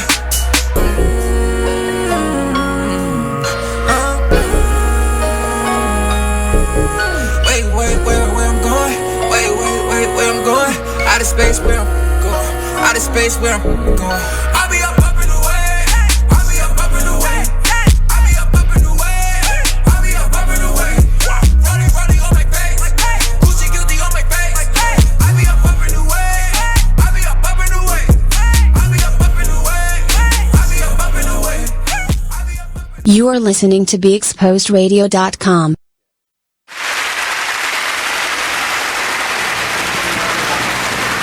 Welcome back to Now We're Talking with Lolita E. Walker and Mervin A. Bourne Jr. We're having a really cool show tonight. We are. I'm so chilly. I'm like, I just came back from the restroom. My hands are like, ah. We're talking about entrepreneurship, about the obstacles, the impediments, but the keys to success when it comes to starting a business. Yeah, absolutely. And we have Michael Tipar with us tonight, and he is a business owner of multiple businesses, and he's talking to us about kind of the top 10 things to keep in mind as you start your business. And it's not about just starting your business, but to maintain your business after this 5-year itch that is kind of known in entrepreneurship, right? Yep. Yeah. And taking it to the next level after the 5 years, right? Oh yeah, or sooner absolutely. if you can. Oh yeah. No, I think the biggest hurdle, like I said, is the survive to thrive hurdle. To get, because you're starting off in survival mode. Yeah. You know, and then to go from that and transition into thrive is the key. And that could be 1 year, it could be 10 years. It just depends on when you recognize you're still in that mode, and you need to get to the thrive mode. Absolutely. Yeah. So before we start, we want to give shout outs. We haven't done it earlier. So Arlene, hey, Danya, Tim, Ken, Dara, Michael, hey, how are you? Yeah, Nelson, Bajan Princess, James, Brandy, George, Brandon, Mark, Rizzy, Greg, Kelly, Olivia, Mike, Stan, Larry. Thank you so much for tuning in and watching. Tanya, Billy, Floretta, John, thank you so much for watching. Stay with us, please, and share on your pages. Share. And let us know what you're thinking. Yeah, let us know. Questions. Yeah, if you have Michael's questions. here and he is ready to answer them all. So, and we are both business owners as well, so we can try to help you with the hurdles. The crazy thing is, as an entrepreneur, you recognize all the hurdles, like you know where the hurdles come, and so we can share those as well. And then let's say the next on the list, we'll just jump right into it, is work hard. Always work hard. This is going to sound kind of mean, but I've seen some really not so smart people make some really good money with just hard work. Now, they would have probably made more money if they would have been smarter, but that hard work got them through where they were deficient, with being smart. And people look at those people sometimes, they're like, how'd that guy make that money? I'm smarter than he is, but no, he worked harder or she worked harder than you did. And that's how they made that money. So work hard, work hard, work hard. I mean, work smart as well, but definitely, because a lot of people say, work smart, don't work hard. No, do both. But definitely start off with that hard work and don't stop. Go full throttle from day one to the present day. Work hard. And work hard on that clarity that you talked about is number one. Like I feel like they all intertwine. Oh, they do. So keeping them together is really important and not doing one in a silo. Yeah, absolutely. Okay. And then the next one we have here is help those around you that need help. It's good to help other people. And you may even learn something. So but definitely if you see somebody needs help or they come to you for help, or it's a friend or just another business owner that you just happen to meet somewhere, you don't know them that well, and they just happen to mention that they're struggling a little bit, ask them, talk to them.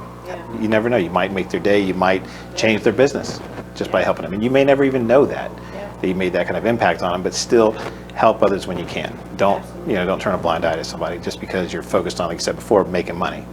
Give it back and definitely help other people when you can. Another thing, the next on the list is don't be realistic. And what I mean by that is I mentioned before about setting your goal too high, don't set it too low either. Set it just out of reach. So you're constantly striving for it, constantly fighting for it. It's the whole, if you get that goal or that wish that you want to achieve and you get there and it's like, okay, now what do I do? Right. Okay, well, keep pushing it out. I would call that more stretch beyond what you think is realistic, right? Because you want to be, I would challenge it to say you want to be realistic, but then you want to stretch. Right. So, because it's what you said too, but it's like be realistic, but then stretch from your reality. You don't want to go to, I want to make $1 million in year one. Like I do want to make $1 million in year one. Like that is true, but I want to be realistic on what my plans are. Is it November and I'm still trying to do it by December, or is your year November again? And then what is it that I'm doing to be realistic? That's so tricky because some people's realistic means so many different things depending on who you ask, right? And some people's realism to me comes across as pessimism, and some people's idea of realism is connected to a lack of confidence, right? For instance, have you ever been speaking to someone and their ideas for themselves or what they can accomplish or what they can do, that they're way too low, but they can't see it, right? And you're looking at the person thinking like he or she, I know they can do that and way more than that, but they don't believe that. Right. In their mind, they're being realistic, right? So I think it's probably a learning process in terms of challenge. How do you challenge yourself, and how do you assess and reassess your idea of what realistic means? Right. And I'm going to jump in and say, because I think you said it, but I'm probably going to add something to it, is work hard always, and then have an accountability for your work, accountability partner for your work. Because I think it goes into what you were saying too is, now I'm adding on to yours, but I don't know that you would say this. This is like a Lolita add on to number 5 right here, is have an accountability partner, because especially as a solo entrepreneur, sometimes you can get into your own head, which we all did talk about already. And when you get into your own head, and we've also now have a clear goal, because you told us that. We're now being resourceful, because you told us that. We now recognize our strengths and our weaknesses, because you told us that. And we're ignoring all the naysayers. But then you got to have somebody that's going to hold your feet into the fire for your goals? It's easy. Well, it's like with a workout. If they work out with somebody, they're probably going to be more successful working out. If they work out on their own, you know, they're like, I'll do it tomorrow. I'll put it off. So, every Monday is like, I'm going to start that on Monday. Exactly. Next Monday. Yeah, next Monday. Oh, yeah. The one coming up. But the accountability partner thing is exactly that. Yeah. It's perfect. If you have something or you won't slack because you know you have to answer to somebody. Yeah, absolutely. Absolutely. And so we ended at number 7, and guess what? The don't be afraid to fail. You guys sit on that, and when we come back, we're going to start right there. And we're talking.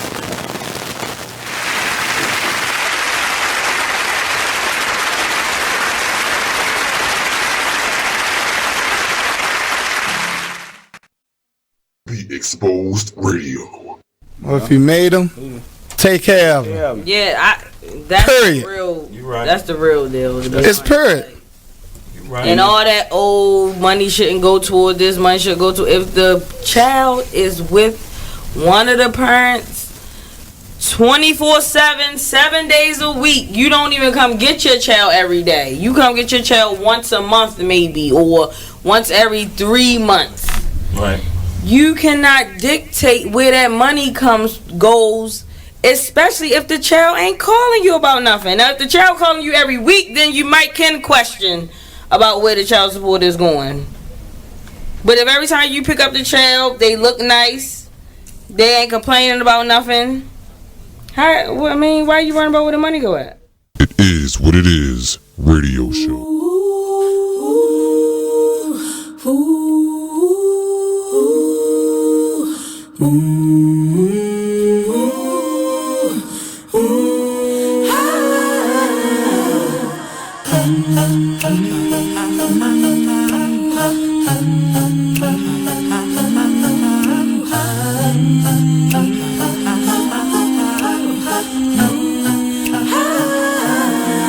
You're like an internal bleeder. Can't see your pain, but it can silently kill ya. So deeply wounded, but don't say a thing. Too afraid of what the people may say or think. So you just sit there and you suffer in silence.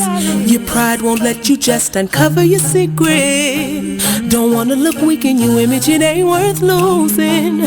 So you just act as if it's nothing happening. God sees you, and God hears you. Yes, God loves you. You're like an internal bleeder. Can't see your pain, but it can silently kill ya. Suicidal, depressed, but you won't say a thing. Too afraid of what the people may say a thing. You are listening to BeExposedRadio.com.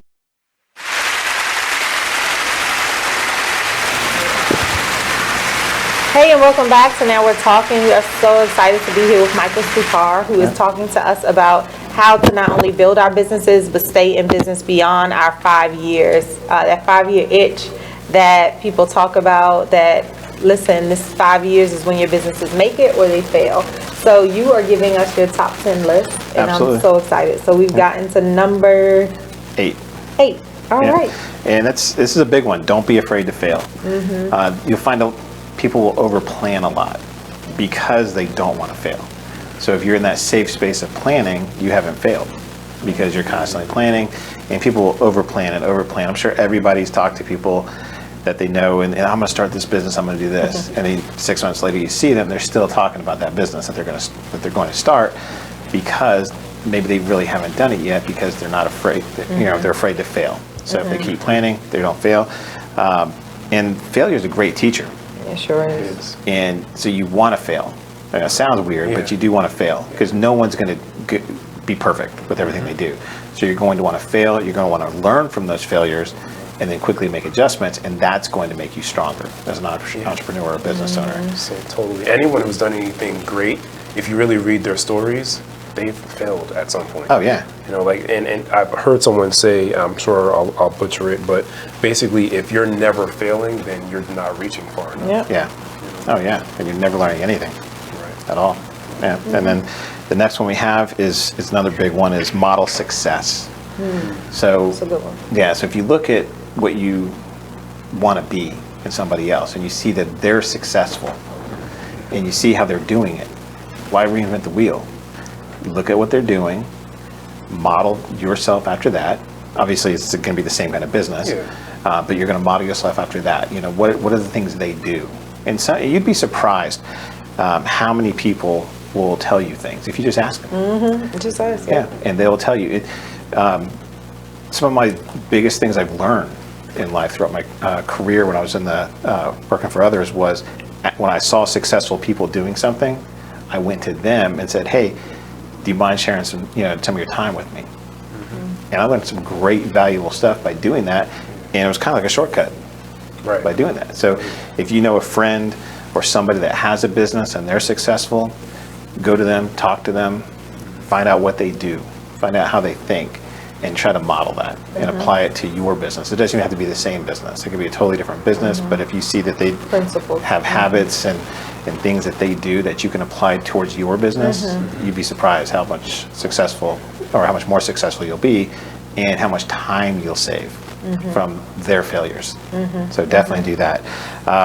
The next one and the last one is believe in yourself. You definitely absolutely want to believe in yourself. If you doubt that you can do it, and you alluded to it a little bit earlier when you said sometimes people have they set the bar lower for themselves, but you see that they can do it. They just don't believe in themselves, and you see they can do it, but they don't, so they never succeed because they can't get that $1 million mark, they can't get that 6-figure mark, or they never start. Oh, that's the worst. Yeah, they never start because they know they're going to fail. They know they can't do that. They're wrong, but they just know they can't. So you have to believe in yourself. You have to have the confidence to move forward and do it. Like the lady that said, which was funny, because when you were telling the story about the bookstore thing, I'm like, okay, this lady doesn't read books, but she's in a bookstore. It's homecoming. She's getting like paraphernalia or something. But still, it was still, Afterwards, I was thinking, what did I think? Maybe she was just testing her to see what she would say. Like sell me. Like I think she meant like maybe it could have been possibly. that. It could have been that. Or it could have been literal. Or it could have been that she, everybody's on these audiobooks or podcasts, and I think. But it could have been a test to see, like, what is she respond for? Because she ended up buying a book. Yeah, she did end up buying a book. So either way, you rose to the occasion. I'm just taking it. I don't want to understand. I'm just saying thank you. I hope she enjoyed it, actually. But that's true. But you had the confidence enough to step up. You believed in what you do, and you performed well because of it. And it's that passion. I'm telling you, when you are sitting in your passion, when you find that, when you find your purpose, when you're sitting in it and it makes you happy every day, you are acting in your strengths. It's like something you're really good at. Then people automatically, you become this magnet that people come to, and it's just amazing. I always tell people, make yourself a resource. That's good. You want to be that person that people come to when they have a problem. Even my clients now, I'll take calls from people, and they'll ask me something. It has nothing to do with web design. And hey, do you know something about this? Can you help me with this right here? Because they're confident enough in me, in the service I provided them, and I've let them know in the past, or made connections for them in the past, that they know I'm that guy they can call to get some information for somebody else. I always joked around. I used to be known as the guy. If you want somebody that knows a guy, a connector. I know just connect them all, like the octopus in the middle of the room. Google had nothing. I love it. Damn it! You could have been Google. Shoulda, woulda, coulda. I know. I know a guy.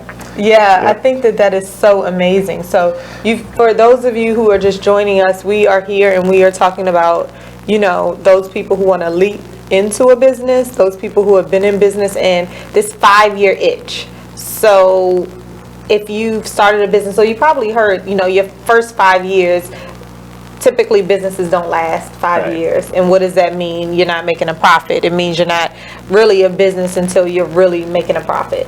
And so with that, Michael has been here with us, just really talking to us about our top 10. So for those who just joined us, can you read through your top 10 overview? Yep. Have a clear goal. Be resourceful. Know your strengths and weaknesses. Ignore the naysayers. Work hard, always. Help those around you that need help. Don't be realistic. Don't be afraid to fail.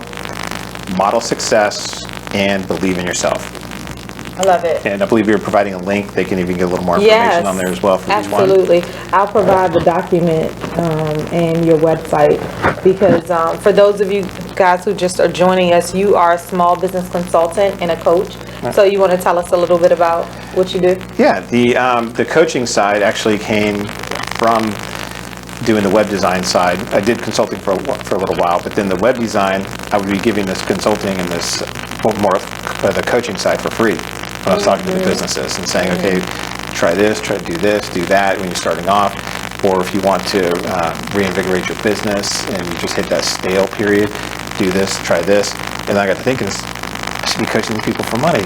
I'm giving this away for free. So that's when I started doing the coaching side, where it basically gives them somebody that holds them accountable as well, because as the business owner, you're the one. You know, there's no one there that you answer to, so you can slack a little bit here and there, and no one's going to know except you. So with the business coach, you know, they talk to me on a monthly basis, and I'm going to ask them, you know, did you follow through on the things we talked about last month? And basically just keep that momentum going and make sure that they're having the momentum going. And I can answer the questions for them that they may have that'll keep them from failing in certain areas and provide that information. And so it's more or less a guide, if you will, to help navigate them through their business journey and help them avoid the pitfalls, which makes a huge, huge difference. Think about yourselves. How many times would you have loved to just reach out to somebody and say, hey, I'm having a problem, or what's your ideas? And then have them share those ideas with you, and how valuable that can be. And it saves a lot of time. Yep, absolutely. Absolutely. I can absolutely think about every single thing that you said and how it can be applied as a first-time entrepreneur and just kind of starting out. And it's really helpful, because I can definitely see, if you tack these on a wall, how you can just come back and take a look at them and make sure that they're first of mind. Yeah. Can you relate? Sure, absolutely. I'm really interested in because retrospect is always like, you know, they say hindsight is always 20/20, right? I'm interested in the biggest mistake that you can say you made in retrospect as a businessman, but also like the smartest thing that you could have done in terms of making a decision that in retrospect just made a big difference in the success of your business. I would say, I mentioned or touched on a little bit earlier, was the devaluing myself. So that was the first or the biggest mistake I made, and that really did cause me to struggle for a little while, because I was just trying so hard to give everybody everything at the best possible price. Right. You know, below other people, because I figured if I had the best product out there and I undercut people on the price, they just start flooding in. So why was that idea wrong? What was wrong with that thought? Well, because when somebody looked at it and they saw this over here, this website company over here selling something for this much money, and then mine was less, they just assumed they were getting less. And a lot of people do that. They look at the phone. You look at a phone, if it's $100 versus a $500 phone, they could be the exact same phone, but people are going to think that $500 phone is a lot better. You know, there's a lot. Even though it might not be. Yeah, it might be the exact same phone. Yeah, so you just add that higher price tag onto it, and people automatically assume quality. You know, and of course that's not always the case, but that was a hard lesson for me, because I struggled for a little while, just working harder, and I realized, wait a second, I got to switch something up. And that's when I made the decision to reevaluate everything, see what I was doing, look at the competitors again, look at my market, see what everybody's doing, and I saw I'm producing something way better than these guys are, way better, but they're doing more in sales than I am. They have a bigger market share. So that's when I said, okay, let me try to put my prices up there with theirs. Then I even exceeded their pricing. Wow. And kept the quality better than theirs. Wow. And people then, when I was talking to them, they were like, man, you must be good. And then when I would have a conversation with them, one of the big things that I really believe in, no matter what you do, be awesome at it. Be an expert at it. Yeah. Learn it. If you have a product that you're selling or a service that you're selling, your product knowledge should be through the roof. I mean, anybody can ask you a question on anything and boom, you know it. You know, and you can tell them I believe that, yeah, your competitors' products. You know, you can tell them all about theirs, all about yours, why yours is better, the value that yours provides, how it can help them, everything. And that will take you far. Market research is super valuable. Yeah. Home Depot knows what Lowe's is doing. They sure do. I mean, yeah. Home Depot knows what aisle you're supposed to go on and everything. I love it. Oh, yeah. But it's true, yeah. And people are comfortable then, because think about going to a doctor. You know, you go to a doctor and he's like, you know, I think maybe we can prescribe you some of this, maybe that might work. No, you want to go in there, you want him to say, here's your problem, here's a solution. Absolutely. You're going to be good in 1 week. You know, so people feel confident in that. Yeah. And they know that you're an expert in the area, in the field that you're practicing in. Whether it's a service or a product or whatever it may be, you are an expert. I love it. Hands down. And people feed off of your confidence. Yeah, absolutely. They do. What would you say is the best decision that you made in terms of business? Something that, that maybe you didn't even know at the time you were making that decision was going to yield such big results, but it did. I would say the culture is the big thing. I'm a real big believer of positivity. You know, I avoid negativity. I don't allow it. It's not something that I even entertain. What would an Michael, example? that's why we vibed on the phone, because I don't either. Yeah. I don't either. What does that look like, right? Because it means different things to different I'll give you a good example. When I was in the corporate world, actually, I was leading a meeting, and there was 10 people going around the table, and it was a really, really bad time for the company, and it was really important that we got what we got right. So I said, okay, here's a problem we have. I need to go around and everybody come up with ideas on how we're going to get through this and how we can succeed. Every one of them, and I didn't say anything, but every one of them went around the room and talked about why it wasn't going to work. Wow. Every single one of them. And that negativity started with that first person, and it spread. Like dominoes. Yep. And then and I listened. I didn't say nothing. I just listened, let it go around. And then when I was done, I said, okay. I said, now we got that out of the way. I said, but my question was, how are we going to succeed? I didn't ask how we're going to fail. I said, so we're going to start again, and everyone is going to tell me how we're going to succeed. And they did. Everybody came up with an idea. We went around, and lo and behold, we succeeded. But if I would have just let them do that, we would have had a conversation, and that would have derailed, and And so you just can't do it. You have to keep everything. That's such a powerful story. Yeah. It really is. And I'm sure that same scenario reproduces itself all over the world. You know, in similar settings. Yeah, absolutely. You must stay positive in business, in life. Period. Yeah. You have to stay positive. Yeah. One of the things that we talked about a lot when I was in corporate America many years ago was tone from the top, and what that is and how critical it is. And I think a lot of times we underestimate as leaders how people feed off of our energy, feed off of our perspective, feed off of our vibes, you know, and people are looking to you. And sometimes you don't even realize that people are looking to you, right? But sometimes people look up to you and you don't even realize that, wow, people look up to me. Like I'm not consciously leading, but some people look at you as a leader, even though you're not consciously leading. And what's funny, I think, in corporate America is there are plenty of people in management. Yeah. Managers everywhere, and they're good managers, but there's very few leaders. And that is what makes What's the difference? A leader will get something done. A manager will make sure the checkboxes are marked off. Yeah, in a leader, people follow a leader. People want to work with a leader. People want to do work for a leader because they respect that person. They recognize that this person is walking in. They are really, I think, modeling the behavior that they want their team to do versus a manager who is checking the box. And that's the difference between a leader and a manager, because people want to follow. People leave managers. They don't leave jobs.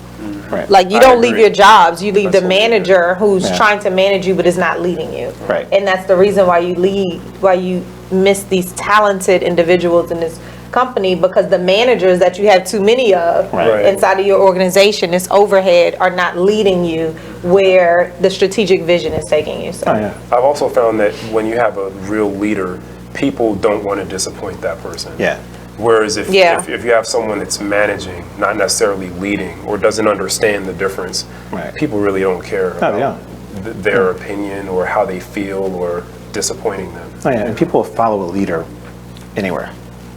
People are not going to follow a burning a manager. building, as the saying goes, right? They will not follow a manager anywhere. Right. So they're going to avoid the manager. They don't want anywhere near, to be near the manager, but the leader they'll follow anywhere. Absolutely. No, I'm all in. I wanted to shout out a few people that have joined. Oh, yeah, me too. Tamisha, Martin, Romal, Shamel, Marlon, and John, thank you so much for joining. We appreciate your viewership. And again, any of you who are watching, you have questions about starting a business or entrepreneurship or anything in that area. Maybe you have thoughts of starting a business and you just didn't know quite how to do it, or you've been afraid for whatever reason. Go ahead and let us know what your thoughts are, what your questions are. And Cynthia said, "Hey Cynthia, be confident in your knowledge." And then she said, "Love it." So also shouting out Jermaine, Eric, Arlene, Danya, Tim, Kenneth, Dara, hey.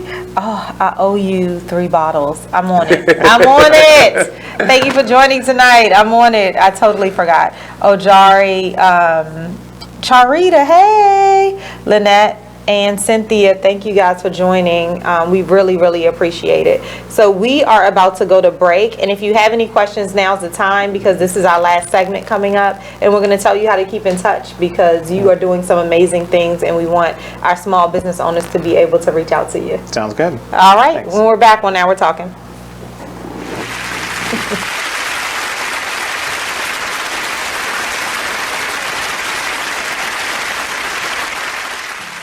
I thought you was gonna have my money today. Man, it is what it is. Then last week you told me your wife was cooking. Man, it is what it is. Then again, I don't think I want your wife cooking because you don't like it. Well, it is what it is. This Fly T Miles, also known as Tyree Miles, and Mr. Miles the writer. Hip Hop K. Check us out every Friday on Be Exposed Radio. It is what it is, 9/11. Are they ready to? I know they're not ready to accept it, but yeah, exactly. That's my whole thing. Like, how many of them are really ready to think about it like that? None. Like I think the problem is, like, I don't even know how we got here, but it's inbred. You're not born to hate people. You're not born to distinguish between black and white and Asian and Hispanic. That's something that you're taught. You're taught. Point blank, period. My daughter came home and told me that her white teacher was black. Maybe it's because it's how she treated her. She don't see any color. But when it comes to all her friends, all her friends are mixed. All of her friends have a white parent, black, African, Hispanic, other parent. So children don't see color. You are listening to BeExposedRadio.com.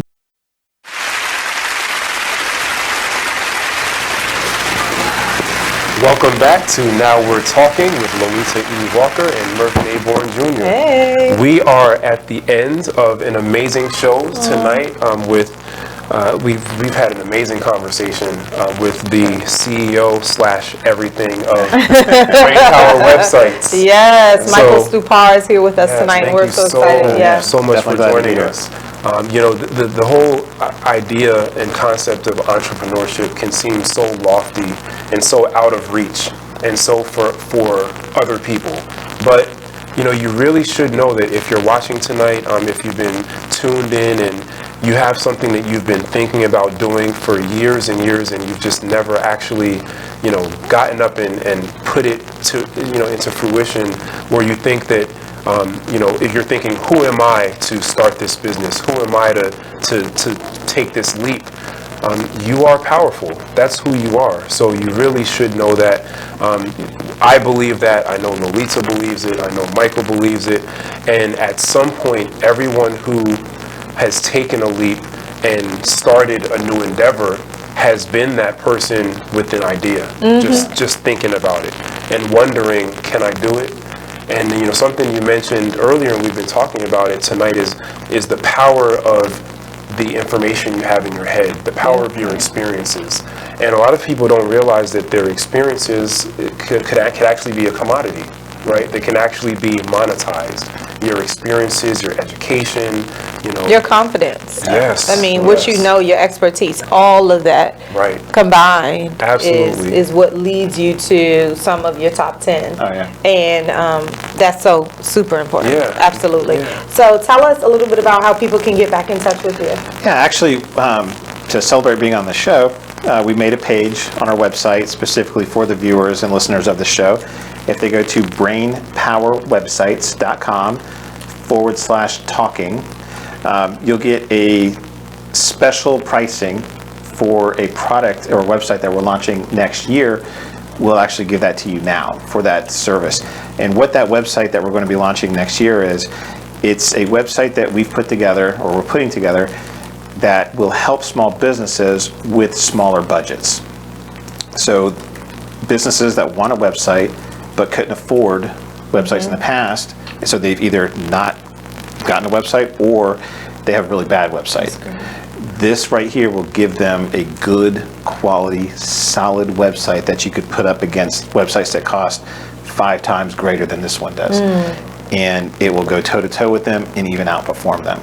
So we've worked really hard on this, and it's my way of kind of circling back around and giving back to the small businesses and not leaving them behind, because I love small businesses. I love seeing them succeed. So this right here is perfect for that. And again, it's brainpowerwebsites.com/talking. And there's a form there. If websites with an S. Yes. That's why. Yep. Brainpowerwebsites with an S. .com/talking. And that form, if you fill that form out, that form will let us know when it comes to us that it came through that page and it's one of the listeners or viewers of the show. Oh, that is awesome. So when we have the conversation with them, we'll know to give them that special pricing for the website that we're going to be launching next year. So they'll get it ahead of time. Oh, thank you so much. Yeah, this is an excellent opportunity for our viewers. I'm typing at the same time. And when they do call too, we spend that extra time with them and find out what they're doing and what they're going on and why they want a website, and what prompted them to want a website and what their expectations for that website are. So we have a pretty in-depth conversation with our clients. We don't just say, they don't come to the door and say, oh, I want a website, and we say, okay, cool, done. We find out the whys, and then we let them know the other things that we can do that could help them and what is appropriate for them to be doing. I mean, because with any business, if you look at services, I always tell people, think of them as tools. You don't want to use a shoe to hammer in a nail. A hammer works much better. That has happened on occasion, but you're right. The hammer does happen. It'll get it done. But it doesn't. It's yes, you're absolutely right. Yes, not like the hammer. So, I love it. Yeah, so that's what we do. We just make sure that everybody has the correct products and services that they need to get it done and not overdoing it. What am I doing wrong? And that goes back to the not selling, but helping. Right. Awesome. So again, the website, for those of you watching, taking notes, brainpowerwebsites with an S.com. And it's in our comments too. Yes, and for the special promotion, it's brainpowerwebsites.com/talking. If you would like to reach me, or you want information about the retreat for next time, because there will be another one in 2020, mervinbourne.com. Right now you can go to mervinbourne.com/retreat for detailed information about the retreat. If you would like information about the book, A Single Mother's Guide to Raising a Son, you can also find that on mervinbourne.com. I love it. And I am Lolita E. Walker, and I own Walker & Walker Enterprises, which is a personal and professional coaching and consultancy. And so if you want to find out more about my book, you can go to lolitawalker.com, which will take you to my book, which will take you to online courses, which will take you to coaching, which will also take you to my women's retreats. It's Small Business Sunday is Small Business Saturday is coming up the Saturday after Thanksgiving, and we have deals for you, and I'm just so excited about it. So I'll be sending that out in my newsletter, and if you are not on my newsletter, just go to lolitawalker.com and it'll pop right up. And so I'd love for you to sign up and be on the email distribution so you can find out about all the deals that are coming up. And the next women's retreat is in February. Yes, 2020. February 20th through the 23rd, Purcellville, Virginia. It's only about an hour from Baltimore, and it is just going to be one you cannot forget. So if you have been an avid listener, which a lot of you guys are, if you remember Drum Dr. Dot, she is going to be at the retreat providing mindfulness on the Saturday of the retreat, and that's really just mindfulness and healing through drums and percussions while we experience that whole thing, and just pulling into us the power of music, the power of healing. And I'm just so excited to have her. We have Dr. Sophia coming back. I'm going to be doing multiple workshops and coaching on the spot. It's just a phenomenal event. 4 days of really just pouring into you. So can't wait for you to be there. Yeah. So thank you for being here. Thank you again for having me. Definitely. Awesome guest. Thank you. I hope you enjoyed yourself. And we are going to do an after the party remix right after, so you'll get additional details. All right? So come back next week. We have an exciting show. I think you're out next week, but I am here. Yes. And if you caught this show in the middle, don't worry, because you can catch the entire thing on Facebook at the Now We're Talking Radio Show Facebook page. Yep.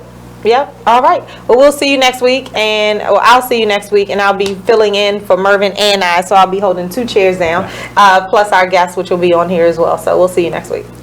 See ya. Thanks.